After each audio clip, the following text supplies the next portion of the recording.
গার্ডেনিংয়ের শুরুতে আমার কোনো আইডিয়াই ছিল না কিভাবে পোথোসকে ভালো মতো ট্রিট করতে হয় যেন এরা হেলদি এবং একটা বুশি প্ল্যান্ট হিসেবে বেড়ে ওঠে। তবে এখন বেশ কিছু প্ল্যান্টস গ্রো করার পর আমি এটা শিখেছি যে কীভাবে সুন্দর এবং স্বাচ্ছন্দ্যভাবে বেড়ে ওঠে।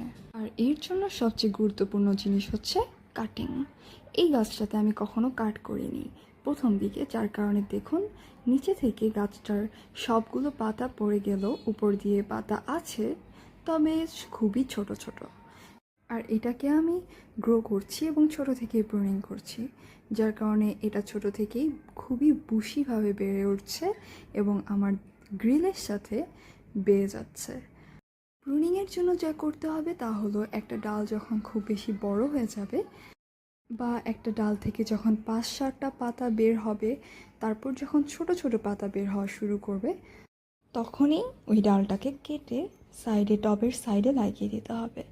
যেমন আমার এখানে দেখছেন উপরের পাতাটা কিন্তু ছোট বের হয়েছে, নিচের 3টা বেশ বড়, সেই তুলনায় উপরেরটা বেশ ছোট, যার কারণে আমি এখানে প্রুনিং করব।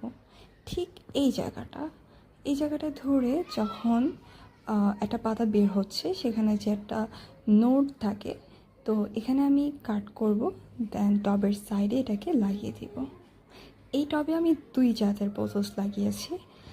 এই বড় ডালটা ঠিক ওইখানে কেটে আমি সাইডে লাগিয়ে দিলাম। আর কিছুদিন পরেই এটা যখন গ্রো করা শুরু করবে তখন বড় বড় পাতা বের হবে এটা থেকে। তো এখানে আমি একটা নতুন জাতের পোথোস লাগিয়েছি, এটা হচ্ছে সাটিন পোথোস। এটাকেও আমি বুশি বানাবো, তারপর ছবি আপনাদের সাথে শেয়ার করব। Thank you.